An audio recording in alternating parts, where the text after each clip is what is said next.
ಓಂ ತದೇತತ್ ಸಹಸ್ರಂ ತತ್ಸರ್ವಂ ತಸ್ಯ ಮೇನ್ನಂ ಮಿತ್ರಂ ದಕ್ಷಿಣಂ ಸದಿತಿ ಪ್ರಾಣಃ ಪರೋಕ್ಷಪ್ರಿಯಾ ಇವ ಹಿ ದೇವಾಃ ಪರೋಕ್ಷಪ್ರಿಯಾ ಇವ ಹಿ ದೇವಾಃ. ಓಂ ಸರ್ವೇಶ್ವರಾಯ ನಮಃ. ಓಂ ಸುದಾಸ ಇಂದ್ರಃ ಸುತೂಕಾಂಗ್ ಅಮಿತ್ರಾನರಂಧಯನ್ ಮಾನುಷೇ ವಧ್ರಿವಾಚಃ ಈಯುರ್ಗಾವೋ ನ ಯವಸಾದ ಗೋಪ ಯಥಾ ಕೃತಂ.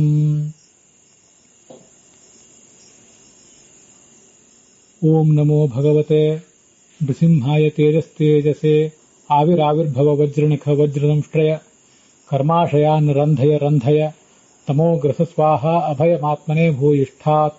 ಓಂ ಕ್ಷೋಂ ಉಗ್ರಂ ವೀರಂ ಮಹಾವಿಷ್ಣುಂ ಜ್ವಲಂತಂ ಸರ್ವತೋಮುಖಂ ನೃಸಿಂಹಂ ಭೀಷಣಂ ಭದ್ರಂ ಮೃತ್ಯುಂ ನಮಾಮ್ಯಹಂ. ಶ್ರೀ ಗುರುಭ್ಯೋ ನಮಃ. ನರಸಿಂಹ ಜಯಂತಿಯ ಈ ದಿವಸ ಮಹಾಭಾರತದ ಅನುಶಾಸನ ಪರ್ವದ 357ನೇಯ ಈ ಭಾಗವನ್ನು ಸರ್ವೇಶ್ವರ ಎಂಬ 99ನೇಯ ನಾಮ ಇದು ವಿಷ್ಣು ಸಹಸ್ರನಾಮ ಸ್ತೋತ್ರದಲ್ಲಿ ಅದರ ಶ್ರವಣದೊಂದಿಗೆ ಮತ್ತೆ ಅದಕ್ಕೆ ಸಂಬದ್ಧವಾದ ಬೃಹತಿ ಮಂತ್ರದ ಶ್ರವಣದೊಂದಿಗೆ ನಾವು ಈ ಭಾಗವನ್ನು 357ನೇ ಭಾಗವನ್ನು ಶ್ರವಣ ಮಾಡೋಣ. ಅದಕ್ಕೆ ಪೂರ್ವಭಾವಿಯಾಗಿ ಭಾಗವತದಲ್ಲಿ ಬಂದಂತಹ ಓಂ ನಮೋ ಭಗವತೆ ನೃಸಿಂಹಾಯ ಅನ್ನುವ ಮಂತ್ರವನ್ನು ಕೂಡ ನೋಡಿದ್ದೇವೆ.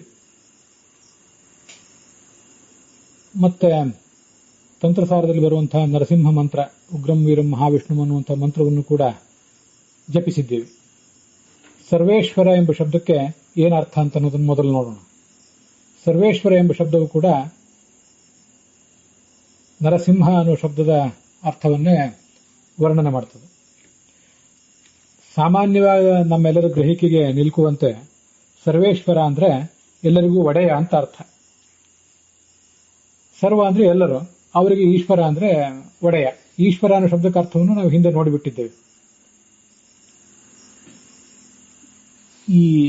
ಈಗ ನಾವು ನೋಡ್ತಿರುವಂತಹ ಸರ್ವೇಶ್ವರ ಅನ್ನುವ ಮತ್ತೊಂದು ಅರ್ಥ ಇದರಂತೆ ನಮಗೆ ಈ ಮುಂದಿನಂತೆ ನಮಗೆ ಕಂಡು ಬರ್ತದೆ. ಸರ್ವ ಅಂದ್ರೆ ಎಲ್ಲರೂ ಅಂತ ಅರ್ಥ ಅಲ್ಲ.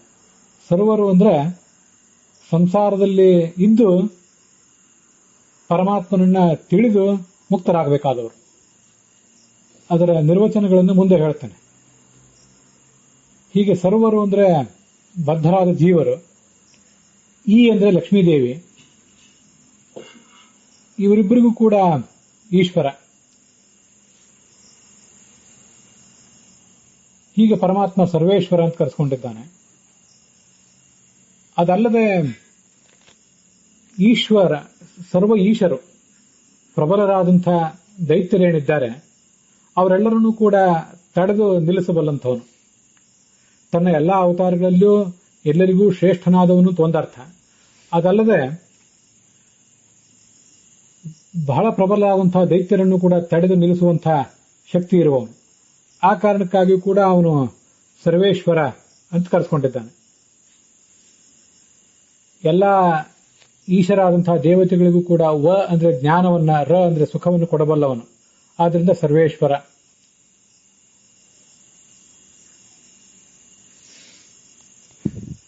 ಹೀಗೆ ಸರ್ವೇಶ್ವರ ಎಂಬ ಶಬ್ದದ ಅರ್ಥಗಳನ್ನ ನಾವು ನೋಡಬಹುದು. ಮುಂದೆ ಈ ಮಂತ್ರಕ್ಕೆ ಸಾಯಣಾಚಾರ್ಯರು, ರಘುನಾಥ ತೀರ್ಥರು ಮತ್ತೆ ಭಗವಂತ ಆಚಾರ್ಯರು ಏನು ಅರ್ಥ ಮಾಡಿದ್ದಾರೆ ಅಂತ ನೋಡೋಣ. ಅದಾದ ಬಳಿಕ ನಾನು ಏನು ಅನ್ವಯ ಅರ್ಥ ಇದಕ್ಕೆ ಹೇಳಲಿಕ್ಕೆ ಬಯಸ್ತೇನೆ ಅದನ್ನು ಕೂಡ ಈ ಮುಂದಿನಂತೆ ನೋಡೋಣ. ರಘುನಾಥ ತೀರ್ಥ ಸ್ವಾಮಿಗಳು ಹೇಳುವಂತೆ ಈ ಹಿಂದೆ ಕವಿ ಮೊದಲಾದ ಕೆಲವು ದೈತ್ಯರನ್ನ ಭಗವಂತ ಸದೆ ಬಡಿದಿದ್ದ. ಕೇವಲ ಕವಿ ಮೊದಲಾದ ಕೆಲವೇ ದೈತ್ಯರು ಮಾತ್ರ ಅಲ್ಲ, ಹೊರತು ಆ ಸುದಾಸನ ಶತ್ರುಗಳನ್ನೂ ಕೂಡ, ಸುದಾಸ ಅಂತ ಇಂದ್ರನ ಭಕ್ತನಾದಂತಹ ಒಬ್ಬ ರಾಜ, ಅವನ ಎಲ್ಲಾ ಶತ್ರುಗಳನ್ನು ಕೂಡ ಈ ಭಗವಂತ ನಾಶಪಡಿಸಿದ. ಇಂದ್ರ ಏನ್ ಮಾಡಿದ? ಸುದಾಸೆ ಅಂತಲ್ಲಿದೆ, ಚತುರ್ಥಿ ವಿಭಕ್ತಿಯಲ್ಲಿ ಬಂದಿದೆ. ಸುದಾಸೆ ಎನ್ನುವುದು ಚತುರ್ಥಿ ವಿಭಕ್ತಿ ಅಂತ ರಘುನಾಥ ತೀರ್ಥರ ಮತ್ತು ಉಳಿದವರೆಲ್ಲರದು ಕೂಡ ವ್ಯಾಖ್ಯಾನ ಆಗಿದೆ. ಆ ಚತುರ್ಥಿ ವಿಭಕ್ತಿಯಲ್ಲಿರುವುದು ಷಷ್ಠಿ ವಿಭಕ್ತಿಯ ಅರ್ಥದಲ್ಲಿ. ಹಾಗಾಗಿ ಸುದಾಸ ಎಂಬ ರಾಜನ ಶತ್ರುಗಳೇನಿದ್ದಾರೆ ಅಮಿತ್ರರು, ಅಮಿತ್ರ ಅಂತಲ್ಲಿದೆ ಶತ್ರುಗಳನ್ನು ಹೇಳುವಂತ ಶಬ್ದ, ಅವರೆಲ್ಲರನ್ನೂ ಕೂಡ ಈ ಭಗವಂತ ಅರಂಧಯತ್ ಹಿಂಸಿಸಿದ. ಆ ಶತ್ರುಗಳು ಎಂಥವರು? ಎಲ್ಲರೂ ಕೂಡ ವಧ್ರಿ ವಾಕ್ಗಳು, ಅಂದ್ರೆ ಒರಟಾಗಿ ಕ್ರೂರವಾಗಿ ಮಾತನಾಡುವಂಥವ್ರು. ಮತ್ತೆ ಸುತುಕರು ಅಂದ್ರೆ ಅಲ್ಪರು. ಅಲ್ಪ ಅನ್ನೋ ಅರ್ಥವನ್ನೇ ಈ 3 ಜನ ವ್ಯಾಖ್ಯಾನಕಾರರು ಕೂಡ ಹೇಳ್ತಾರೆ. ಸುತುಕ ಅಂದ್ರೆ ಅಲ್ಪರು, ಜ್ಞಾನ ಭಕ್ತಿಯಾದಿಗಳೆಲ್ಲದವರು, ಕ್ಷುದ್ರರು, ಕ್ಷುಲ್ಲಕರು ಅಂತ ಅರ್ಥ. ವಧ್ರಿ ವಾಕ್ಗಳು ಅಂದ್ರೂ ಕೂಡ ವಕ್ರವಾಗಿ ಮಾತನಾಡುವವರು, ಒರಟಾಗಿ ಮಾತನಾಡುವವರು, ಇನ್ನೊಬ್ಬರಿಗೆ ಉದ್ವೇಗ ಆಗುವಂತೆ ಮಾತನಾಡುವವರು. ಹೀಗ ಅರ್ಥವೇ 3 ವ್ಯಾಖ್ಯಾನಗಳಲ್ಲೂ ಕೂಡ ಕಾಣ್ತದೆ. ಅಂಥ ಕ್ಷುಲ್ಲಕರು, ಕ್ರೂರವಾದ ಮಾತುಗಳನ್ನು ಆಡಬಲ್ಲಂಥ ಈ ದೈತ್ಯರನ್ನೆಲ್ಲ ಆ ಭಗವಂತ ಹಿಂಸಿಸಿದ, ಅವರಿಗೊಂದು ಬುದ್ಧಿ ಕಲಿಸಿದ, ತಕ್ಕ ಶಾಸ್ತಿ ಮಾಡಿದ. ಮಾನುಷೆ ಅಂದ್ರೆ ಈ ಮನುಷ್ಯ ಲೋಕದಲ್ಲಿ.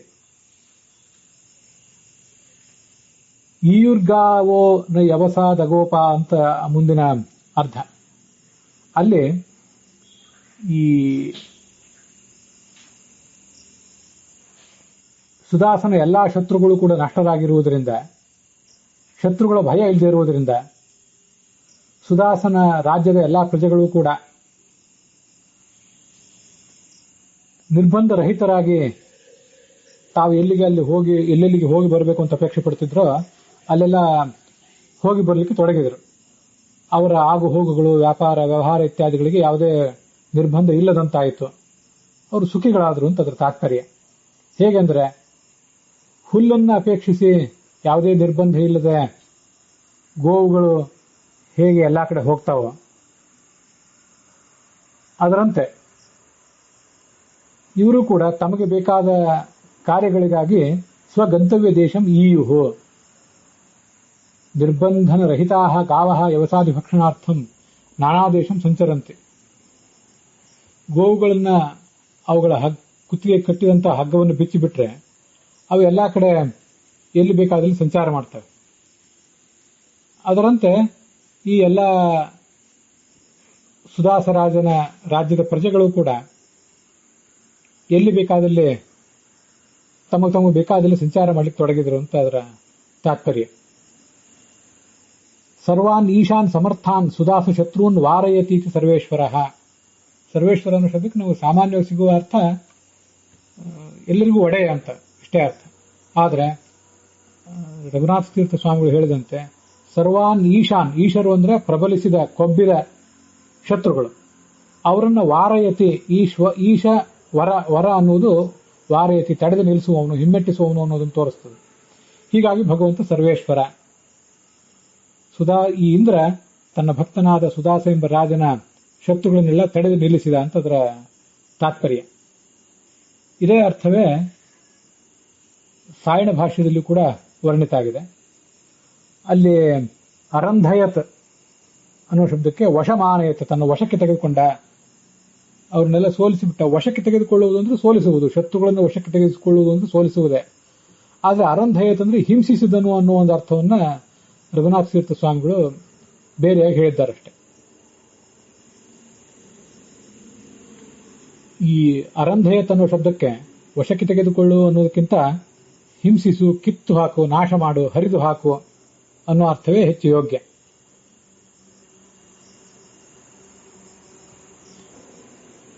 ಸರ್ವೇಶ್ವರ ಎಂಬ ಶಬ್ದಕ್ಕೆ ಭಗವಂತಾಚಾರ್ಯರ ವ್ಯಾಖ್ಯಾನದಲ್ಲಿ ಸೃಷ್ಟಿಂ ಚಕ್ರುರ್ನಿಯುತೋ ರಂತಯಶ್ಚ ಏಕಂ ಚ ಯೋ ವಿಂಶತಿಂ ಚ ಶ್ರವಸ್ಯ ವೈಕರ್ಣಯೋರ್ಜನಾನ್ ರಾಜ ನ್ಯಸ್ತಃ ದಸ್ಮೋ ನಸ ಅಂತೊಂದು ಬೇರೆ ಮಂತ್ರ ಈ ಸರ್ವೇಶ್ವರ ಎಂಬ ನಾಮಕ್ಕೆ ಹೊಂದಿಕೊಂಡಿದೆ. ಅದರ ಅರ್ಥವನ್ನು ನಾವು ಮುಂದೆ ನೋಡ್ತೇವೆ.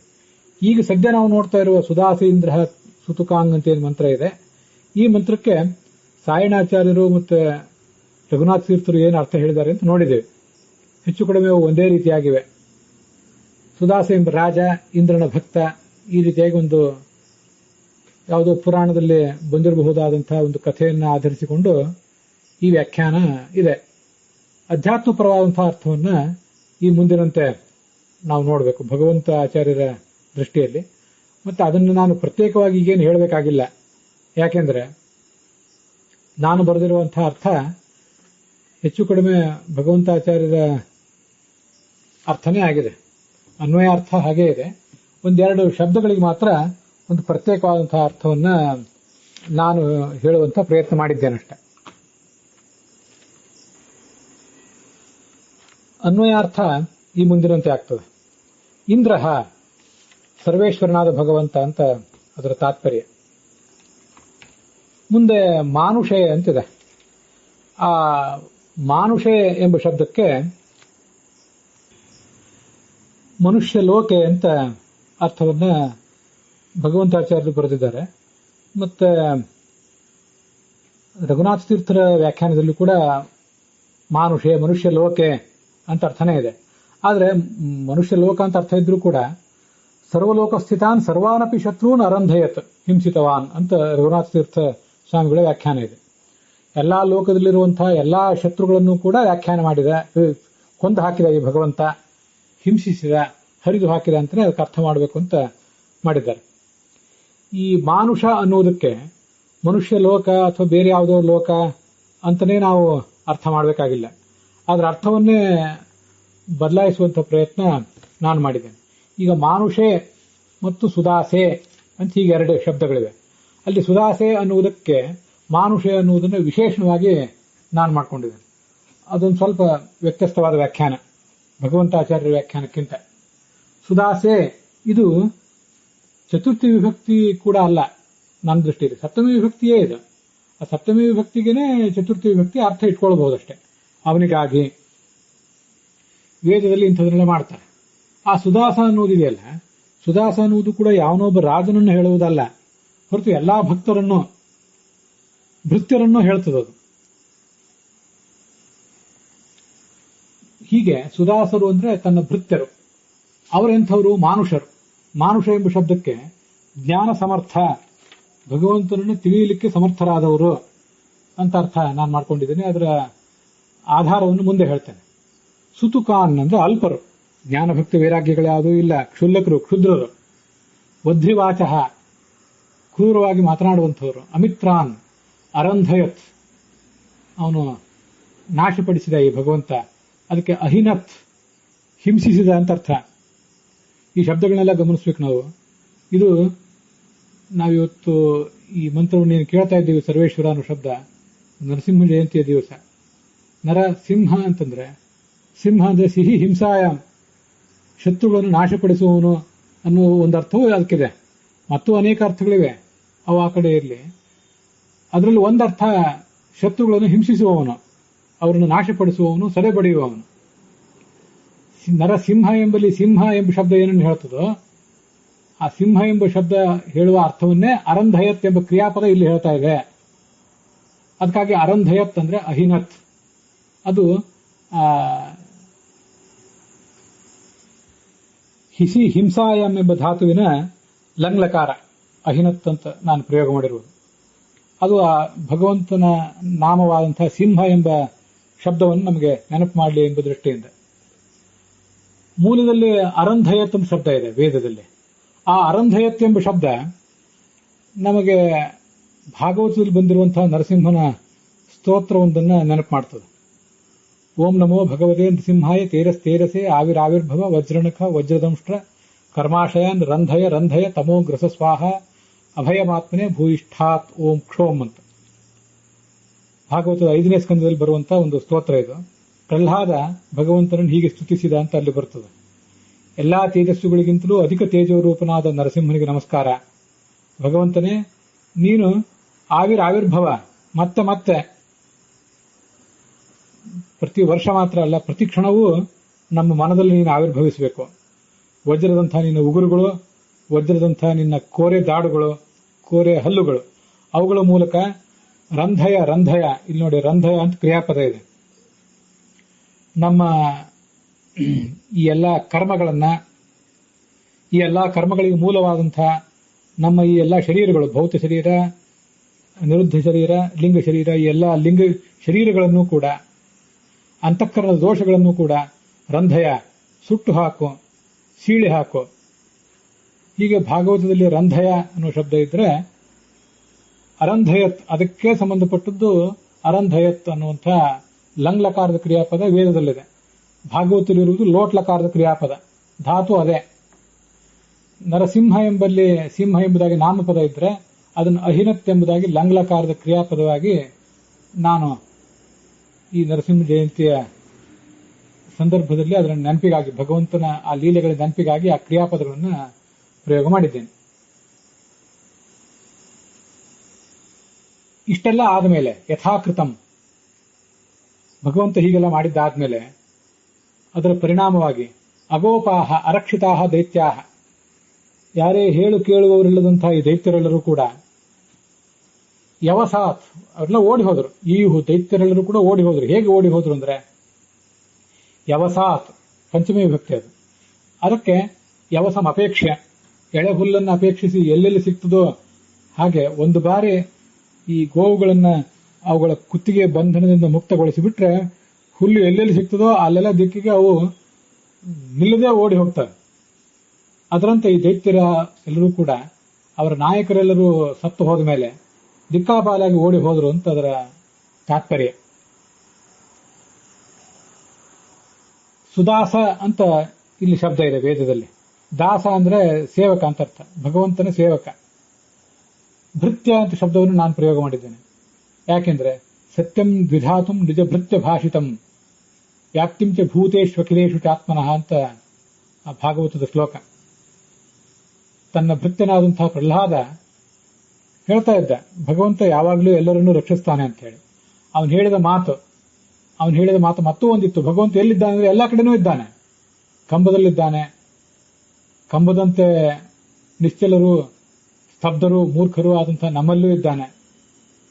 ಹಾಗಾಗಿ ಸತ್ಯಂ ವಿಧಾತುಂ ನಿಜ ಭೃತ್ಯ ಭಾಷಿತಂ ಅಂತ ಭಾಗವತದ ಭೃತ್ಯ ಎಂಬ ಶಬ್ದ ನೆನಪು ಮಾಡ್ಕೊಳ್ಳಿಕ್ಕಾಗಿ ಸುದಾಸ ಎಂಬ ಶಬ್ದಕ್ಕೆ ಭೃತ್ಯೆ ಅಂತ ಹಾಕಿದ್ದೇನೆ. ಸರ್ವೇಶ್ವರ ಅಂತ ಶಬ್ದ ಬಂತಲ್ಲ, ಸರ್ವೇಶ್ವರ ಅಂದ್ರೆ ಏನು? ಸರ್ವ ಅಂದ್ರೆ ನಮ್ಗೆ ಗೊತ್ತಿರುವಂತೆ ಎಲ್ಲರೂ ಅಂತ ಅರ್ಥ. ಆದ್ರೆ ಬರೇ ಎಲ್ಲರೂ ಅಂತ ಅರ್ಥ ಅಲ್ಲ. ಸರ್ವ ಎಂಬ ಶಬ್ದಕ್ಕೆ ಮತ್ತೂ ಒಂದು ಮಹತ್ವದ ಅರ್ಥವನ್ನು ನಾವು ತಿಳ್ಕೊಳ್ಳಿಕ್ಕೆ ಸಾಧ್ಯ ಇದೆ. ಸಾತ್ವಿಕರಾದಂತಹ ಎಲ್ಲಾ ಭಕ್ತರು ಕೂಡ ಸರ್ವರೇ. ಯಾಕೆಂದ್ರೆ ಸರ್ವ ಎಂಬಲ್ಲಿ ಸರ್ ಅಂತ ಒಂದು ಧಾತು ಇದೆ, ವ ಅಂತ ಮತ್ತೊಂದು ಧಾತು ಇದೆ. ಅದು ಸರ್ ಎಂಬ ಧಾತು ಸರಂತಿ ಸಂಸಾರೇ, ಸಂಸಾರದಲ್ಲಿ ಓಡಾಡ್ತಾ ಇರುವವರು, ಅದಕ್ಕಾಗಿ ಅವರನ್ನ ಸರ್ ಅಂತ ಹೇಳ್ತಾರೆ. ಮತ್ತೆ ವಾಂತಿ, ಸಂಸಾರದಲ್ಲಿ ಇಷ್ಟೆಲ್ಲ ಚಡಪಡಿಸ್ತಾ ಇದ್ದಾರೆ, ಆದ್ರೂ ಕೂಡ ವಾಗತಿ ಗಂಧನಯೋಹ, ಭಗವಂತನನ್ನು ತಿಳಿಯುವಂತ ಪ್ರಯತ್ನ ಮಾಡ್ತಾರೆ. ಅದಕ್ಕಾಗಿ ಅವರನ್ನು ಸರ್ವ ಅನ್ಬೇಕು. ಇಲ್ಲಿ ಈ ಶಬ್ದ ಇದೆಯಲ್ಲ, ಇದು ಸರ್ವೌ ಸರ್ವೇ ಅಂತ ಸರ್ವನಾಮ ಶಬ್ದ ಅಲ್ಲ ಇದು. ಇದನ್ನ ವ್ಯಾಕರಣಾಂಶಗಳನ್ನು ಗಮನಿಸಬೇಕು. ಸರ್ವೌ ಸರ್ವಾಹ ಅಂತ ಶಬ್ದ ಇದೆ. ಈಗ ಎಲ್ಲರೂ ಅಂತ ಅರ್ಥ ಆದಾಗ ಸರ್ವೇ ಅದರ ಪ್ರಥಮ ವ್ಯಕ್ತಿ ಬಹುವಚನ. ಸಂಸಾರದಲ್ಲಿದ್ದು ಭಗವಂತನನ್ನು ತಿಳಿದು ಮುಕ್ತರಾಗಬೇಕಾದವರು ಸರ್ವರು. ಅಲ್ಲಿ ಅದು ಸರ್ವೌ ಸರ್ವಾಹ ಅಂತ ಶಬ್ದ, ಅದಕ್ಕಾಗಿ ಸರ್ವಾಹ ಅಂತ ಹಾಕಿದ್ದಾನೆ. ಸರ್ವಾಹ ಎಲ್ಲಾ ಸಾತ್ವಿಕ ಜೀವರು, ಸರ್ವೇ ಸಾತ್ವಿಕಾಹ ಜೀವಾಹ, ಅವರಿಗೂ ಈ ಭಗವಂತ ಒಡೆಯ. ಈ ಅಂದ್ರೆ ಲಕ್ಷ್ಮೀದೇವಿ, ಇವರೆಲ್ಲರಿಗೂ ಕೂಡ ಆ ಭಗವಂತ ಒಡೆಯ. ಅಲ್ಲಿ ಸರ್ವಾಹ ಅಂತ ಅಕಾರಾಂತವಾದಂತಹ ಸರ್ವೌ ಸರ್ವಾಹ ಅಂತ ಅಕಾರಾಂತವಾದ ಶಬ್ದ, ಅಕಾರಾಂತವಾದ ಶಬ್ದ ಆಗಿಬಿಟ್ರೆ ಸರ್ವ ಇದು ಅಕಾರಾಂತವಾದ ಶಬ್ದ. ಈ ಅಂತ ಲಕ್ಷ್ಮೀದೇವಿಯನ್ನು ಹೇಳ್ತದೆ. ತಾಂ ಪದ್ಮಿನಿ ಮೀಂ ಶರಣಮಹಂ ಪ್ರಪದ್ಯೆ ಅನ್ನುವಲ್ಲಿ ಅಕಾರಾಂತವಾದ ಸರ್ವ ಎಂಬ ಶಬ್ದಕ್ಕೂ ಈಕಾರಾಂತವಾದ ಈ ಲಕ್ಷ್ಮೀ ಶಬ್ದಕ್ಕೂ ಗುಣಸಂಧಿ ಆಗಿಬಿಟ್ರೆ ಸರ್ವೇ ಅಂತ ಆಗ್ತದೆ. ಸರ್ವೇ ಪ್ಲಸ್ ಈಶ್ವರ ಸರ್ವೇಶ್ವರ ಅಂತ ಆಗೋದಿಲ್ಲ, ಅದು ವ್ಯಾಕರಣ ದೃಷ್ಟಿಯಿಂದ ಹೊಂದೋದಿಲ್ಲ. ಅದಕ್ಕಾಗಿ ಅಲ್ಲಿ ಬಂದಿರುವಂತಹ ಸರ್ವ ಶಬ್ದವನ್ನ ಅಕಾರಾಂತವಾದ ಶಬ್ದ ಅಂತ ತಿಳ್ಕೊಳ್ಳಿಕ್ಕೆ ತೊಂದರೆ ಇಲ್ಲ. ಆದರೆ ಇಲ್ಲಿ ಸಂಧಿಯ ದೃಷ್ಟಿಯಿಂದ ಅದನ್ನು ವ್ಯಂಜನಾಂತವಾದ ಶಬ್ದ, ಇಲ್ಲಿ ಸುದಾಸೌ ಸುದಾಸಹ ಅಂತ ವ್ಯಂಜನಾಂತವಾದ ಶಬ್ದವನ್ನಾಗಿ ಭಗವಂತರಾಯರು ಮತ್ತು ರಘುನಾಥ ತೀರ್ಥರು ಹೇಗೆ ವ್ಯಾಖ್ಯಾನ ಮಾಡಿದ್ದಾರೋ ಅದರಂತೆ ಇಲ್ಲಿಯೂ ಕೂಡ ಸರ್ವವು ಸರ್ವಹ ಅಂತ ವ್ಯಂಜನಾಂತವಾದ ಶಬ್ದ ಇದೆ. ಹಾಗಿಟ್ಕೊಂಡಾಗ ಸರ್ವ ಎಂಬ ಶಬ್ದವನ್ನು ವ್ಯಂಜನಾಂತವಾಗಿ ಇಟ್ಕೊಂಡಾಗ ಸರ್ವ ಪ್ಲಸ್ ಈ, ಸರ್ವ ಅಂದ್ರೆ ಸಂಸಾರಸ್ಥರಾದ ಜನರು, ಈ ಅಂದ್ರೆ ಲಕ್ಷ್ಮಿ, ಸರ್ವ ಪ್ಲಸ್ ಈ ಇವೆರಡೂ ಕೂಡಿ ಸರ್ವೀ ಅಂತ ಆಗ್ತದೆ. ಮುಂದೆ ಸರ್ವೀಶ್ವರ ಅಂತ ಹೀಗೆ ರೂಪ ಆಗಬೇಕಾಗ್ತದೆ. ಏನಾದರೂ ಅದೊಂದು ಗೊಂದಲವೇ. ಸರ್ವೀಶ್ವರ ಅನ್ಬೇಕೋ ಭಗವಂತನನ್ನ, ಸರ್ವೇಶ್ವರ ಅಂತ ಅನ್ಬೇಕೋ? ಅವನು ತುಂಬಾ ಸುಲಭವಾಗಿ ಹೇಳಬೇಕು ಅಂತಂದ್ರೆ, ಈಶ್ವರ ಎಂಬ ಶಬ್ದದಲ್ಲಿ ಈ ಅಂತ ಲಕ್ಷ್ಮೀದೇವಿಯನ್ನು ಹೇಳ್ತದಂತ ಶಬ್ದ ಇದೆಯಲ್ಲ, ಮೊದಲು ಯಾಹ ಈಶ್ವರ ಈಶ್ವರ, ಮೊದಲು ಆ ಈ ಶಬ್ದ ವಾಚ್ಯಳಾದ ಲಕ್ಷ್ಮೀದೇವಿಗೆ ಒಡೆಯ ಅಂತ ಅದನ್ನು ಸೇರಿಸ್ಕೊಂಡು ಬಿಡ್ಬೇಕಲ್ಲಿ. ಈ ಶಬ್ದ ವಾಚ್ಯಳಾದ ಲಕ್ಷ್ಮೀದೇವಿಗೆ ಈಶ್ವರ, ಈ ಪ್ಲಸ್ ಈಶ್ವರ ಅದಿಷ್ಟು ಈಶ್ವರ ಅಂತ ಆಯ್ತು. ಈ ಪ್ಲಸ್ ಈಶ್ವರ ಅದೆಷ್ಟು ಸವರ್ಣ ದೀರ್ಘ ಸಂಧಿಯಾಗಿ ಈಶ್ವರ ಅಂತ ಆದ್ಮೇಲೆ ಈ ಕಡೆ ಸರ್ವ ಅಂತ ಅಕಾರಾಂತವಾಗಿ ಇಟ್ಕೊಂಡ್ರು ಕೂಡ ಸರ್ವ ಪ್ಲಸ್ ಈಶ್ವರ ಸರ್ವೇಶ್ವರ ಅಂತ ಗುಣಸಂಧಿಯಾಗಿ ರೂಪ ಆಗಲಿಕ್ಕೆ ತೊಂದರೆ ಇಲ್ಲ. ಸರ್ವ ಎಂಬ ಶಬ್ದವನ್ನು ಈ ಎಂಬ ಶಬ್ದವನ್ನು ಮೊದಲು ಸಮಾಸ ಮಾಡಿ ಅದಕ್ಕೆ ಸಂಧಿ ಹೇಳುವಂತ ಪ್ರಯತ್ನ ಮಾಡಿದ್ರೆ ಇದೆಲ್ಲ ಸಮಸ್ಯೆ ಆಗ್ತದೆ. ಅದಕ್ಕಾಗಿ ಈ ಪ್ಲಸ್ ಈಶ್ವರ, ಈ ಅಂದ್ರೆ ಲಕ್ಷ್ಮೀದೇವಿ, ಈಶ್ವರ ಅಂದ್ರೆ ಒಡೆಯ ಅಂತ ಅರ್ಥ. ಅವೆರಡನ್ನು ಸೇರಿಸ್ಕೊಂಡು ಅವನು ಲಕ್ಷ್ಮೀ ಸಮೇತನಾದ ಆ ಭಗವಂತನೇ ಈ ಜಗತ್ತೆಲ್ಲದಕ್ಕೂ ಕೂಡ, ಸಂಸಾರಸ್ಥವಾದ ಈ ಜಗತ್ತೆಲ್ಲದಕ್ಕೂ ಕೂಡ ಒಡೆಯ ಅಂತ ಅರ್ಥ. ಹೀಗೆ ಮಾಡಿಬಿಟ್ರೆ ಸರ್ವೇಶ್ವರ ಎಂಬ ಶಬ್ದ ನಿಷ್ಪನ್ನ ಆಗ್ತದೆ.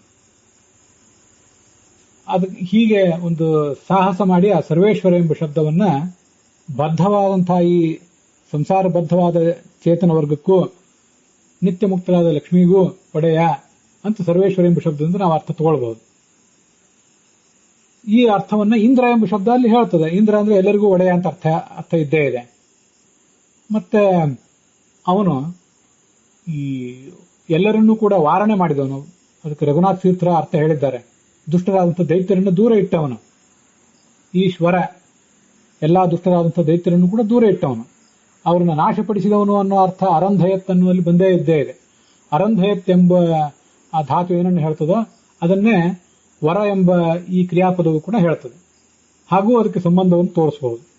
ಅಂತೂ ನರಸಿಂಹ ಏನೇನು ಕಾರ್ಯಗಳನ್ನು ಮಾಡಿದ, ದುಷ್ಟ ದೈತ್ಯರನ್ನ ದೂರ ಓಡಿಸಿದ, ಕೆಲವರನ್ನು ಕೊಂದು ಹಾಕಿದ, ಈ ಜಗತ್ತಿಗೂ ಲಕ್ಷ್ಮೀದೇವಿಗೂ ಅವನು ಒಡೆಯ, ಇದೆಲ್ಲವನ್ನು ಕೂಡ ನಾವು ಅಲ್ಲಿ ಈ ಮಂತ್ರದಲ್ಲಿ ಆ ದೃಷ್ಟಿಯಿಂದ ಕಾಣಬಹುದು.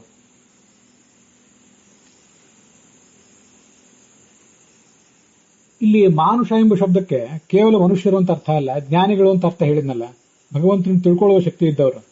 ಅದು ಹೇಗೆಂದ್ರೆ ಮನವೋ ಬೋಧ ವೈಶೇಷ್ಯಾತ್ ದೇವಾ ಬ್ರಹ್ಮಾದಯ ಸ್ಮೃತಾಹ ಅಂತ ಗೀತಾ ತಾತ್ಪರ್ಯದಲ್ಲಿ 10ನೇ ಅಧ್ಯಾಯದ 6ನೇ ಶ್ಲೋಕದಲ್ಲಿ ಉಲ್ಲೇಖ ಇದೆ. ಅಲ್ಲಿ ಮನುಗಳು ಅಂದ್ರೆ ಯಾರೋ ವಯೋಸುತ ಮನುಗಳು ಮೊದಲಾದವರು ಅಂತ ಅರ್ಥ ಅಲ್ಲ. ಮನು ಅಂದ್ರೆ ಮನು ಅವಬೋಧನೆ ಎಂಬ ಧಾತುವಿನಿಂದ ಬಂದಿರುವಂತಹ ಶಬ್ದ ಅದು. ಅದನ್ನು ಭಗವಂತನನ್ನು ತಿಳಿಯುವ ಶಕ್ತಿ ಇರುವಂತಹ ಎಲ್ಲಾ ದೇವತೆಗಳು ಕೂಡ ಮನುಗಳೇ. ಯಾರೋ ವಯೋಸುತ ಮನು, ಸ್ವಯಂಭವ ಮನು ಅವರು ಮಾತ್ರ ಮನುಗಳಲ್ಲ, ಎಲ್ಲರೂ ಮನುಗಳೇ. ಹೀಗೆ ಮನು ಎಂಬ ಶಬ್ದಕ್ಕೆ ಅರ್ಥ ಇದೆ. ಮತ್ತೆ ಹೃದಯಪೇಕ್ಷೆಯಾತು ಮನುಷ್ಯಾಧಿಕಾರತ್ವಾತ್ ಅಂತ ಬ್ರಹ್ಮಸೂತ್ರದಲ್ಲಿ, ಮತ್ತು ತದುಪರಿಯಪಿ ಬಾಧರಾಯಣ ಸಂಭವಾತ್ ಅನ್ನುವ ಅದರ ಮುಂದಿನ ಬ್ರಹ್ಮಸೂತ್ರದಲ್ಲಿಯೂ ಕೂಡ ಈ ಅಂಗುಷ್ಠ ಮಾತ್ರನಾದ ಭಗವಂತನನ್ನು ಉಪಾಸಿಸುವ ಅಧಿಕಾರ ಇತ್ಯಾದಿಗಳನ್ನ ಅಲ್ಲಿ ಹೇಳ್ತಾರೆ. ಇದು ಯಾರಿಗೆ ಹೇಳಿದ್ದು? ಪ್ರಾಣಿಗಳು ತಮ್ಮ ಅಂಗುಷ್ಠ ಪರಿಮಿತನಾದಂತಹ ಭಗವಂತನನ್ನು ಉಪಾಸನೆ ಮಾಡ್ತಾವ, ಅವುಗಳಿಗೆ ಆತರ ಉಪಾಸನೆ ಮಾಡ್ಲಿಕ್ಕೆ ಬರ್ತದ ಅಂತ ಹೀಗೆಲ್ಲ ಚರ್ಚೆ ಇದೆ. ಅಲ್ಲಿ ಮನುಷ್ಯಾಧಿಕಾರತ್ವಾತ್, ಹೃದಯದಲ್ಲಿರುವಂತಹ ಭಗವಂತನನ್ನ ಉಪಾಸನೆ ಮಾಡುವುದು ಅಂದ್ರೆ ಇದು ಮನುಷ್ಯರಿಗೆ ಸಂಬಂಧಪಟ್ಟದ್ದು ಅಂತ ಹೇಳಿದ್ದಾರೆ. ಅಲ್ಲಿ ಮನುಷ್ಯರು ಅಂದ್ರೆ ಯಾರು? ಮನುಷ್ಯರು ಅಂದ್ರೆ ದೇವತೆಗಳು ಅಲ್ಲ ಅಂತ ಅರ್ಥ ಅಲ್ಲ. ದೇವತೆಗಳಿಗಿದು ಈ ಉಪಾಸನೆ ಅಲ್ಲ ಅಂತ ಅರ್ಥ ಅಲ್ಲ. ಜ್ಞಾನರಹಿತರಾದ ಪ್ರಾಣಿ ಪಕ್ಷಿಗಳನ್ನ ಬಿಟ್ಟು ಇನ್ನು ಉಳಿದವರೆಲ್ಲರೂ ಕೂಡ ಮನುಷ್ಯರೇ. ದೇವತೆಗಳು, ಮನುಷ್ಯರು ಎಲ್ಲರೂ ಮನುಷ್ಯರೇ. ಪ್ರಾಣಿ ಪಕ್ಷಿಗಳು ಮಾತ್ರ ಮನುಷ್ಯರಲ್ಲ. ಯಾಕೆಂದ್ರೆ ಅವರಿಗೆ ಮನು ಅಂದ್ರೆ ಮನು ಅವಬೋಧನೆ, ತಿಳಿಯುವ ಶಕ್ತಿ ಅವಕ್ಕಿಲ್ಲ. ಆದರೆ ತಿಳಿಯುವ ಶಕ್ತಿ ಇರುವಂತಹ ಮನುಷ್ಯರು, ತಿಳಿಯುವ ಶಕ್ತಿ ಇರುವಂತಹ ಚಕ್ರವರ್ತಿಗಳು, ಪಿತೃಗಳು, ಋಷಿಗಳು, ದೇವತೆಗಳು ಎಲ್ಲರೂ ಮನುಷ್ಯರೇ. ಹಾಗೇನೆ ತಿಳಿಲಿಕ್ಕೆ ಶಕ್ತಿ ಇರುವಂತಹ ಕೆಲವು ಪ್ರಾಣಿಗಳು ಪ್ರಾಣಿಗಳಾಗಿ ಹುಟ್ಟಿರ್ತಾರೆ, ಪಕ್ಷಿಗಳಾಗಿ ಹುಟ್ಟಿರ್ತಾರೆ. ಜರಿತಾರಿ ಇತ್ಯಾದಿ ರೂಪದಿಂದ ಕೆಲವು ಪಕ್ಷಿಗಳು ಹುಟ್ಟಿದ್ದವು, ಅವೆಲ್ಲ ಬ್ರಹ್ಮಜ್ಞಾನಿಗಳಾಗಿದ್ದವು ಅಂತ ಹಿಂದೆ ಖಾಂಡವನ ದಹನ ಪ್ರಸಂಗದಲ್ಲಿ ನಾವು ನೋಡಿದ್ವಿ. ಅಂತಹದ್ದೇನಾದ್ರೂ ಪ್ರಸಂಗ ಇದ್ರೆ ಅವುಗಳಿಗೆ ತಿಳಿಯುವ ಶಕ್ತಿ ಇರೋದ್ರಿಂದ, ಭಗವಂತನ ಉಪಾಸಿಸುವ ಶಕ್ತಿ ಇರೋದ್ರಿಂದ ಒಟ್ಟಾರೆ ಮನುಷ್ಯ ಎಂಬ ಶಬ್ದ ಭಗವಂತನನ್ನು ತಿಳಿಯುವ ಶಕ್ತಿ ಇರುವವರು ಅನ್ನೋ ಅರ್ಥವನ್ನು ಹೇಳ್ತದೆ. ಅದಕ್ಕಾಗಿ ಇಲ್ಲಿಯೂ ಕೂಡ ಮಾನುಷೆ ಅಂದ್ರೆ ಜ್ಞಾನ ಸಮರ್ಥೆ ಅಂತ ಅರ್ಥ ಮಾಡ್ಕೊಂಡಿದೆ. ಕೊನೆಗೆ ಭಾವಾರ್ಥ ಏನು? ಎಲ್ಲರ ಒಡೆಯನಾದ ಭಗವಂತ ಜ್ಞಾನಿಗಳಾದ ತನ್ನ ಭೃತ್ಯರಿಗಾಗಿ ಕ್ಷುದ್ರರು, ಕ್ರೂರವಾಗಿ ಮಾತನಾಡುವವರು ಆದಂತಹ ಶತ್ರುಗಳನ್ನ ನಾಶಪಡಿಸ್ತಾನೆ. ಇದರಿಂದಾಗಿ ರಕ್ಷಕರಿಲ್ಲದ ದೈತ್ಯರು ಓಡಿ ಹೋಗ್ತಾರೆ. ಹೇಗೆಂದ್ರೆ ಗೋವುಗಳು ಹುಲ್ಲಿಗಾಗಿ ದೂರ ಓಡುವಂತೆ. ಇದು ಅದರ ಅನ್ವಯಾರ್ಥ ಮತ್ತು ಭಾವಾರ್ಥ. ಬೃಹದಾರಣ್ಯಕ ಉಪನಿಷತ್ತು ಭಗವಂತನನ್ನ ಸವಾ ಏಷ ಮಹಾನಜ ಆತ್ಮ ಸರ್ವಸ್ಯ ವಶಿ ಸರ್ವಸ್ಯೇಷಾನಃ ಸರ್ವಸ್ಯಾಧಿಪತಿ ಏಷ ಸರ್ವೇಶ್ವರಃ ಏಷ ಭೂತಾಧಿಪತಿ ಏಷ ಭೂತಪಾಲಃ ಏಷ ಸೇತುರು ವಿಧರಣಃ ಅಂತ ವರ್ಣನೆ ಮಾಡಿದೆ. ಸಹಿ ಸರ್ವಾಧಿಪತಿ ಸಹಿ ಸರ್ವಪಾಲಃ. ಬ್ರಹ್ಮಸೂತ್ರ ಭಾಷ್ಯದಲ್ಲೂ ಕೂಡ ಅಂತ ಕೆಲವು ಉಲ್ಲೇಖಗಳು ಕಾಣ್ತವೆ. ಸರ್ವೇಶ್ವರೋ ವಿಷ್ಣುರೇವೈಕೋ ನಾನ್ಯೋಸ್ತಿ ಜಗತ್ತಃ ಪತಿ ಅಂತ ಸ್ಕಂದ ಪುರಾಣದಲ್ಲಿ ಸರ್ವೇಶ್ವರನಾದವನು ಭಗವಂತ ಒಂದೇ ಅಂತ ಬ್ರಹ್ಮಸೂತ್ರ ಭಾಷ್ಯದಲ್ಲಿ 1:3:16 ಉದ್ಧೃತವಾದಂತಹ ಒಂದು ಮಾತು. ಪರಮೋಧಿಪತಿಸ್ತೇಷಾಂ ವಿಷ್ಣುರೇವನ ಸಂಶಯ. ಬ್ರಹ್ಮಾದಿ ಮಾನುಷಾಂತಾನಾಂ, ಚತುರ್ಮುಖ ಬ್ರಹ್ಮನಿಂದ ಹಿಡಿದು ಮನುಷ್ಯರವರೆಗೆ ಎಲ್ಲಿಗೂ ಕೂಡ ಪರಮಾಧಿಪತಿ ಅಂದ್ರೆ ಈ ಭಗವಂತನೇ. ಮಾಂಡುಕ ಉಪನಿಷತ್ತು ಕೂಡ ಏಷ ಸರ್ವೇಶ್ವರ ಅಂತ ವರ್ಣನೆ ಮಾಡಿದೆ. ಖಂಡಾಧೀಶ ಸಾರ್ವಭೌಮಸ್ಯದ್ವದ್ ಬ್ರಹ್ಮೇಶಾದ್ಯ ಕುರ್ವತೇತೇನುಶಾಸ್ತಿಂ ಅಂತ ಭಾಗವತ ತಾತ್ಪರ್ಯದಲ್ಲಿ ಬಂದಿರುವಂತಹ ಮಾತು. ಸಾಮಂತರಾಜರಂತೆ ಚತುರ್ಮುಖ ಬ್ರಹ್ಮಾದಿಗಳು, ಚಕ್ರವರ್ತಿಯಂತೆ ಈ ಭಗವಂತ ಅಂತ ಅದರ ಅಭಿಪ್ರಾಯ. ಸರ್ವ ಅಂದ್ರೆ ಪೂರ್ಣ ಅಂತ ಅರ್ಥವೂ ಇದ್ದೇ ಇದೆ, ಅದನ್ನ ಹಿಂದೆ ಅನೇಕ ಕಡೆ ನೋಡಿದ್ದೇವೆ. ಆ ಈಶೇಭ್ಯ ಬ್ರಹ್ಮಾದಿಭ್ಯ ವರ, ಅವರಿಗಿಂತಲೂ ಇವನು ಶ್ರೇಷ್ಠ. ಸರ್ವಂ ಹಿನಸ್ತಿ ಇತಿ ಸರ್ವ ರುದ್ರ, ಎಲ್ಲವನ್ನು ನಾಶಪಡಿಸುವವನು. ಶರ್ವ ಹಿಂಸಾಯಾಮ್ ಅಂತ ಧಾತು ಇದೆ. ಆ ರುದ್ರನಲ್ಲಿ ಇದ್ದು ಇವನು ಕೂಡ ಪ್ರಳಯಕ್ಕೆ ಕಾರಣ. ಈ ನರಸಿಂಹ ನೃಸಿಂಹೋ ರುದ್ರ ಸಂಸ್ಥಿತ ವಿಲಾಪಯೇತ್ ಜಗತ್, ರುದ್ರನಲ್ಲಿದ್ದು ಜಗತ್ತನ್ನೆಲ್ಲ ನಾಶಪಡಿಸುವವನು ಈ ಭಗವಂತ ಅಂತ ಅದರ ತಾತ್ಪರ್ಯ. ಲಕ್ಷಾಲಂಕಾರದಲ್ಲಿ ಯಾವುದೇ ಅರ್ಥ ಬಂದಿಲ್ಲ ಸರ್ವೇಶ್ವರ ಎಂಬ ಶಬ್ದಕ್ಕೆ. ಶಾಂಕರ ಭಾಷ್ಯಕ್ಕನುಸಾರವಾಗಿ ಮಾಂಡೂಕ ಉಪನಿಷತ್ತಿನ ಉಲ್ಲೇಖ ಇದೆ, ಏಷ ಸರ್ವೇಶ್ವರ ಅಂತ. ಪರಾಶರ ಭಟ್ಟರ ವ್ಯಾಖ್ಯಾನದಲ್ಲಿ ಈಶ್ವರ ಅಂದ್ರೆ ಈ ಭಗವಂತ ಎಲ್ಲರನ್ನು ಕೂಡ ವ್ಯಾಪಿಸ್ತಾನಂತೆ. ಯಾಕೆ? ಅಶಕ್ತಾನಾಂ ಚ ಶಕ್ತಾನಾಂ ವೈರೂಪ್ಯಂ ಶರಣೈಷಿಣಾಂ ಅಶ್ನುತೆ ಪರಿಹರ್ತುಂ ಯಸ್ಸಹ ಸರ್ವೇಶ್ವರ ಇತೀರಿತಃ. ತನ್ನನ್ನು ಭಗವಂತನನ್ನು ಭಜಿಸುವವರಲ್ಲಿ ಕೆಲವರು ಶಕ್ತರಿದ್ದಾರೆ, ಕೆಲವರು ಅಶಕ್ತರಿದ್ದಾರೆ. ಅವರಲ್ಲಿ ನಾನಾ ಥರದ ವರ್ಗದವರಿದ್ದಾರೆ. ಅವರೆಲ್ಲರ ದೌರ್ಬಲ್ಯಗಳನ್ನು ಪರಿಹಾರ ಮಾಡಲಿಕ್ಕಾಗಿ ಅವರೊಳಗೆ ತಾನಿದ್ದು ಅವರನ್ನು ಮುನ್ನಡೆಸ್ತಾನೆ. ಹೀಗೆ ತಮ್ಮ ಕೊರತೆಗಳನ್ನು ಅವನ ಅನುಗ್ರಹದಿಂದಲೇ ತುಂಬಿಕೊಂಡು ಈ ಎಲ್ಲರೂ ಕೂಡ ಸಾಧಕರಾದವರು ಮುಂದುವರಿಬೇಕು. ಅದಕ್ಕಾಗಿ ಈ ಭಗವಂತನನ್ನ ಸರ್ವೇಶ್ವರ ಅಂತ ವರ್ಣಿಸ್ತಾರೆ. ಅಲ್ಲಿ ವರ ಅಂದ್ರೆ ಆವರಿಸುವವನು, ಅವರೊಳಗೆಲ್ಲರಿಗೂ ತುಂಬಿಕೊಳ್ಳುವವನು ಅಂತ ಅದರ ತಾತ್ಪರ್ಯ ಆಗ್ತದೆ. ಮತ್ತೆ ಸತ್ಯಸಂಧ ಸ್ವಾಮಿಗಳ ವ್ಯಾಖ್ಯಾನಕ್ಕನುಸಾರವಾಗಿ ಎಲ್ಲರಿಗೂ ಒಡೆಯ ಅಂತ ಅದರ ಅರ್ಥ. ಸರ್ವೇಶಾಂ ಈಶ್ವರ ಸರ್ವೇಶ್ವರ ಅಂತ ಒಂದು ಸರಳವಾದಂತಹ ಅರ್ಥ ಸತ್ಯಸಂಧ ಸ್ವಾಮಿಗಳು ಬರೀತಾರೆ. ಹೀಗೆ ಸರ್ವೇಶ್ವರ ಎಂಬ ಶಬ್ದಕ್ಕೆ ತೀರಾ ಪ್ರಾಥಮಿಕವಾಗಿ ಎಲ್ಲರಿಗೂ ಒಡೆಯ ಅಂತ ಅರ್ಥ. ಅದಾದ್ಮೇಲೆ ನಮ್ಮ ಸಾಧನೆಯ ಮಾರ್ಗದಲ್ಲಿ ಬರುವಂತಹ ದುಷ್ಟಶಕ್ತಿಗಳನ್ನ ವಾರಯತಿ, ತಡೆ ಹಿಡಿತಾನೆ. ಆದ್ರಿಂದ ಅವನು ಸರ್ವೇಶ್ವರ. ಮತ್ತೆ ನಮಗೆ ಜ್ಞಾನ ಭಕ್ತ್ಯಾದಿಗಳನ್ನು ಕೊಡ್ತಾನೆ. ಎಲ್ಲರಿಗೂ ಕೂಡ ವ ಅಂದ್ರೆ ಸುಖ, ವ ಅಂದ್ರೆ ಜ್ಞಾನ, ಮತ್ತು ರ ಅಂದ್ರೆ ಸುಖ, ಇದೆಲ್ಲವನ್ನೂ ಕೂಡ ಕೊಡುವವನು ಅವನು. ಹೀಗೆ ಶತ್ರುಗಳನ್ನು ದೂರ ಓಡಿಸಿ ನಮಗೆ ಬೇಕಾದಂತಹ ಜ್ಞಾನ ಸುಖ ಇತ್ಯಾದಿಗಳನ್ನು ಕೊಡುವಂಥವನು. ನಿತ್ಯ ಬದ್ಧರಾದಂತಹ ಜೀವಿಗಳಿಗೂ, ಬದ್ಧರಾದಂತಹ ಜೀವಿಗಳಿಗೂ, ಎಲ್ಲಾ ಥರದವರಿಗೂ, ತಾಮಸರಿಗೂ, ರಾಜಸರಿಗೂ, ಸಾತ್ವಿಕರಲ್ಲಿಯೂ ಕೂಡ ಈಗ ಬದ್ಧರಾಗಿದ್ದು ಮುಂದೆ ಪರಮಾತ್ಮನನ್ನು ತಿಳಿದು ಮುಕ್ತರಾಗಬೇಕಾದಂಥವರು, ಅವರೆಲ್ಲರಿಗೂ ಅವನೇ ಒಡೆಯ.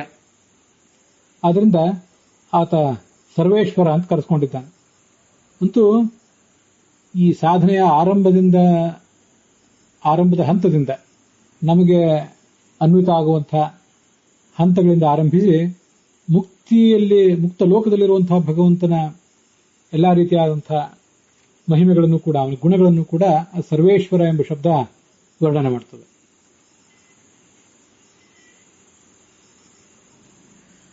ಹೀಗೆ ಸರ್ವೇಶ್ವರ ಎಂಬ ಶಬ್ದವನ್ನ ನಾವು ಇವತ್ತು ಈ ನರಸಿಂಹ ಜಯಂತಿ ದಿವಸ ನೋಡಿದ್ದೇವೆ. ತಮಃ ಗ್ರಸ ಸ್ವಾಹ ಭಾಗವತದ ಆ ಒಂದು ಮಂತ್ರ ಹೇಳುವಂತೆ ತುಂಬಾ ವಿಶಿಷ್ಟವಾದ ಮಂತ್ರ ಅದು. ಬೇರೆ ಉಗ್ರಂ ವೀರಂ ಮಹಾವಿಷ್ಣು ಇತ್ಯಾದಿ ಮಂತ್ರಗಳಿಗೆ ಧ್ಯಾನ ಶ್ಲೋಕ, ಅಂಗನ್ಯಾಸ, ಕರನ್ಯಾಸ, ಋಷಿ, ಛಂದಸ್ಸು ಇವೆಲ್ಲ ಬೇಕು. ಭಾಗವತದ 5ನೇ ಸ್ಕಂದದಲ್ಲಿ ಬಂದಿರುವಂತಹ ಈ ಕೆಲವು ಮಂತ್ರಗಳಿಗೆ ರಾಮ, ನರಸಿಂಹ, ಮತ್ಸ್ಯ, ಕೂರ್ಮ ಇತ್ಯಾದಿಗಳ ಮಂತ್ರಗಳು, ವರಾಹ, ಹಯಗ್ರೀವ, ಅನೇಕ ಮಂತ್ರಗಳಿವೆ. ಯಾವುದಕ್ಕೂ ಋಷಿ, ಛಂದಸ್ಸು, ಅಂಗನ್ಯಾಸ ಯಾವುದೂ ಇಲ್ಲ. ಇಷ್ಟು ಜಪ ಆದ್ಮೇಲೆ ಅದಕ್ಕೊಂದು ತರ್ಪಣ ಕೊಡಬೇಕು ಅನ್ನುವಂಥ ನಿರ್ಬಂಧವೂ ಇಲ್ಲ. ತುಂಬಾ ಸುಲಲಿತವಾಗಿ ಯಾವುದೇ ಸಂದರ್ಭದಲ್ಲೂ ನಾವು ಪಾರಾಯಣ ಮಾಡಬಹುದಾದಂತಹ ಮಂತ್ರಗಳು. ಅಂಥದ್ದೊಂದು ಮಂತ್ರ ಇದು. ತಮೋ ಗ್ರಸ ಸ್ವಾಹ, ಕತ್ತಲನ್ನು ನಾಶಪಡಿಸು ಭಗವಂತನೇ. ನಮ್ಮ ಶತ್ರುಗಳನ್ನು ಸೀಳಿ ಹಾಕು, ಕತ್ತಲನ್ನು ನಾಶ ಮಾಡು. ಕತ್ತಲು ಅಂದ್ರೆ ಒಳಗಿನ ಕತ್ತಲು, ಹೊರಗಿನ ಕತ್ತಲು, ಅದೆಲ್ಲವನ್ನೂ ಕೂಡ ನೀನು ನಾಶಪಡಿಸು ಅಂತ ಭಗವಂತನನ್ನ ಪ್ರಾರ್ಥನೆ ಮಾಡಲಿಕ್ಕೆ ನಮಗೆ ಕಲಿಸುವಂತಹ ಒಂದು ಮಂತ್ರ ಅದು. ವಜ್ರನಖ, ವಜ್ರದಂಷ್ಟ್ರ, ವಜ್ರದಂತೆ ಅತ್ಯಂತ ಪ್ರಬಲವಾದ ಉಗುರುಗಳು, ಅಷ್ಟೇ ಪ್ರಬಲವಾದಂತಹ ಕೋರೆ ದಾಡೆಗಳು ಆ ನರಸಿಂಹನಿಗಿವೆ. ಅವು ಒಟ್ಟಾರೆ ಈ ಜೀವಿಗಳಿಗೆ, ಈ ವಿಶೇಷತಃ ಈಗಿನ ಈ ಒಂದು ಸಂಕಟದ ಸ್ಥಿತಿಯಲ್ಲಿ ಸಮಸ್ತ ಜಗತ್ತಿಗೆ ಏನೊಂದು ಆಪತ್ತು ಬಂದು ಒದಗಿದೆ. ಆ ಆಪತ್ತನ್ನೆಲ್ಲ ಪರಿಹಾರ ಮಾಡುವಂತಹ ರೂಪ ಅದು. ವಿದಿಕ್ಷು ದಿಕ್ಷು ಊರ್ಧ್ವ ಮದಸ್ಸಮಂತಾತ್, ಎಲ್ಲಾ ದಿಕ್ಕುಗಳಲ್ಲಿ ಮೇಲೆ ಕೆಳಗೆ, ಅಂತರ್ಬಹಿರ್ ಭಗವಾನ್ ನಾರಸಿಂಹ, ಒಳಗೆ ಹೊರಗೆ ಭಗವಂತ ನಾರಸಿಂಹ ಇದ್ದಾನೆ. ಪ್ರಹಾಪೈ ಲೋಕಭಯಂ ಸ್ವನೇನ, ಅವನು ನರಸಿಂಹ ಅಟ್ಟಹಾಸ ಮಾಡ್ತಿದ್ದಾನೆ. ಆ ಅಟ್ಟಹಾಸ ಮಾಡಿದ್ರಿಂದಲೇ, ಆ ಅಟ್ಟಹಾಸವನ್ನು ಕೇಳಿದ ಮಾತ್ರಕ್ಕೆ ನಮ್ಮೆಲ್ಲರನ್ನೂ ರಕ್ಷಿಸಬಲ್ಲಂಥ, ನಮ್ಮ ಆಪತ್ತುಗಳನ್ನು ದೂರ ಮಾಡಬಲ್ಲಂಥ ಒಂದು ಪರಾಶಕ್ತಿ ಯಾವತ್ತೂ ನಮ್ಮ ಜೊತೆಗಿದೆ ಅಂತ ನಮಗೊಂದು ಭರವಸೆ ಬರುವಂತಹ ಅಟ್ಟಹಾಸ ಅದು. ಭಗವಂತನ ಪುಷ್ಪಹಾಸ, ಅವನು ಹೂನಗೆ ಹೇಗೆ ನಮಗೆ ಅನುಸಂಧೇಯವೋ ಉಪಾಸ್ಯವೋ, ಹಾಗೆ ಅವನ ಅಟ್ಟಹಾಸವೂ ಕೂಡ ನಮಗೆ ಅನುಸಂಧಾನಕ್ಕೆ ಪಾತ್ರವಾದದ್ದೇ, ಅನುಸಂಧಾನಕ್ಕೆ ವಿಷಯ ಆಗಬೇಕಾದದ್ದೇ. ಆ ಅಟ್ಟಹಾಸವನ್ನು ನಾವು ಅನುಸಂಧಾನ ಮಾಡಿಕೊಂಡು ಎಲ್ಲಾ ಥರದ ದೈಹಿಕ ಮಾನಸಿಕ ರೋಗಗಳು, ಅಜ್ಞಾನಗಳು, ಎಲ್ಲ ಥರದ ಈ ಪಿಡುಗು ಮಾರಿಗಳು ಮೊದಲಾದವುಗಳ ಭಯವನ್ನು ಕೂಡ ನಾವು ನೀಗಿಕೊಳ್ಳಬೇಕು. ನಾರಾಯಣ ವರ್ಮ ಹೇಳಿದಂಥ ಮಂತ್ರ ಇದು. ಅಲ್ಲೇ ನಾರಾಯಣ ವರ್ಮದಲ್ಲೇ ಮತ್ತೊಂದು ಕಡೆ ವಿಮುಂಚಿತೋ ಯಸ್ಯ ಮಹಾಟ್ಟಹಾಸಂ ದಿಶೋ ವಿನೇದು ನೆಪದಂಶ್ಚ ಗರ್ಭಾಹ. ಭಗವಂತ ಅಟ್ಟಹಾಸವನ್ನ ಮಾಡಿದಾಗ ದಿಶೋ ವಿನೇದು, ಸುತ್ತಮುತ್ತಲಿನ ದಿಕ್ಕುಗಳೆಲ್ಲ ಮಾರ್ದನಿ ಹೊರಡಿಸಿದವು. ರಾಕ್ಷಸ ಸ್ತ್ರೀಯರೆಲ್ಲ ದುಷ್ಟಶಕ್ತಿಗಳಲ್ಲೂ ಕೂಡ ಭಯಪಟ್ಟರು ಅಂತ ವರ್ಣನೆ ಮಾಡ್ತಾರೆ. ಅಂಥ ಆ ನರಸಿಂಹನ ರಕ್ಷಣೆ ನಮಗೆಲ್ಲರಿಗೂ ಕೂಡ ಇರಬೇಕು ಅಂತ ಪ್ರಾರ್ಥನೆ ಮಾಡುವಂಥ ತುಂಬಾ ಅದ್ಭುತವಾದ ಶಬ್ದ. ನಮಗವನು ಒಡೆಯನೂ ಹೌದು, ದುಷ್ಟಶಕ್ತಿಗಳನ್ನು ತಡೆಯಬಲ್ಲವನೂ ಹೌದು, ಮತ್ತೆ ನಮಗೆ ಜ್ಞಾನ ಸುಖ ಇತ್ಯಾದಿಗಳನ್ನು ಕೊಡಬಲ್ಲವನು ಹೌದು. ಅಂತ ನರಸಿಂಹನ ರೂಪವನ್ನ ಸರ್ವೇಶ್ವರ ಎಂಬ ಶಬ್ದ ಹೇಳ್ತದೆ. ಇಂದ್ರ ಎಂಬ ಶಬ್ದವು ಸಿಂಹ ಅಂದರೆ ಎಲ್ಲವನ್ನು ಹಿಂಸಿಸುವವನು ಅಂತ ಒಂದು ಅರ್ಥ. ಅದಲ್ಲದೆ ಸಹನಾತ್ ಸಿಂಹ ಉಚ್ಯತೆ ಅಂತ ಐತರೇಯ ಉಪನಿಷತ್ ಭಾಷೆಯಲ್ಲಿ ಆಚಾರ್ಯ ಒಂದು ಮಂತ್ರ ಹೇಳ್ತಾರೆ, ಒಂದು ಅರ್ಥ ಹೇಳ್ತಾರೆ. ಅವನು ಸಹನ ಮಾಡ್ಕೊಳ್ತಾನೆ, ಎಲ್ಲವನ್ನೂ ಸಹಿಸ್ಕೋತಾನೆ. ಅದ್ರಲ್ಲಿ ಆಕಾರ ಹೋಗಿ ಅ ಆ ಇ, ಅಕಾರ ಮೊದಲನೇದು, ಆಕಾರ ಎರಡನೇದು, ಈಕಾರ ಮೂರನೇದು. ಮಥನಾನ್ ಮಿಥಿಲೋ ಜಾತಃ ಸಹನಾತ್ ಸಿಂಹ ಉಚ್ಯತೆ ಅಂತ. ನಮ್ಮ ಎಲ್ಲಾ ಅಪರಾಧಗಳನ್ನು ಅವನು ಸಹಿಸ್ಕೋತಾನೆ. ಸಹ ಅಂದ್ರೆ ಸಹಿಸಿಕೊಳ್ಳುವವನು, ಸಿಂಹ ಅಂದ್ರೆ ಹೆಚ್ಚು ಸಹಿಸಿಕೊಳ್ಳುವವನು ಅಂತ ಅರ್ಥ. ಎಷ್ಟು ನಾವು ನಮ್ಮಂಥವ್ರು ಅಪರಾಧ ಮಾಡಿದ್ರು ಎಲ್ಲ ಸಹಿಸ್ಕೋತಾ ಇದ್ದಾನವನು. ಅದಕ್ಕಾಗಿ ಅವನು ಸಿಂಹ. ಅಪರಾಧಗಳನ್ನು ಸಹಿಸ್ಕೋತಾನೆ, ಶತ್ರುಗಳನ್ನ ಸೀಳಿ ಹಾಕ್ತಾನೆ. ಆ ಕಾರಣಕ್ಕಾಗಿ ಆತ ಸಿಂಹ. ಹೀಗೆ ಸಿಂಹ ಎಂಬ ಶಬ್ದ, ಇಂದ್ರ ಎಂಬ ಶಬ್ದ, ಅರಂಧಯತ್ ಎಂಬ ಶಬ್ದ, ಇವೆಲ್ಲವೂ ಕೂಡ ಆ ಭಗವಂತನ ಗುಣಗಳನ್ನ, ಆತನ ಕ್ರಿಯೆಗಳನ್ನ ವರ್ಣನೆ ಮಾಡಿವೆ. ಅದನ್ನು ಇವತ್ತು ಶ್ರವಣ ಮಾಡಿದ್ದೇವೆ. ಈ ಭಾಗ ಈ ಭಾರತೀಯ ಋಣ ಮುಖ್ಯ ಪ್ರಾಣಾಂತರ್ಗತನಾದಂಥ ಆ ಲಕ್ಷ್ಮೀ ನರಸಿಂಹನಿಗೆ ಅರ್ಪಿತವಾಗಿದೆ. ಭಾಗವು ಕೂಡ ಸಮಾಪ್ತವಾಗಿದೆ.